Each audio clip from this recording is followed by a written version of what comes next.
Не деп айтасың Айсұлтан? Анашымды күтіп отыр. Ең соңында? Анашым мынау сізге. Ой, молодец. Ұмытпаймыз ғой, күшті болып ойнаймыз ба, қорықпаймыз балалар. Түсінікті ғой, содан кейін сахнаға шығатын адам чипсы жеуге болмайды. Кола ішуге Болмайды. семшік шағуға болмайды. Түсіндіңдер ғой, Ой, молодец. Так, қорықпайсыңдар ма? Жоқ. Жеңеміз ба? Болды, ал, дайындалыңдар, тұрыңдар. Жүгір. Сахнаның артына дайындалып тұрыңдар.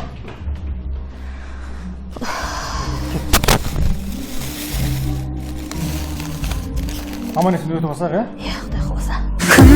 Сен жолда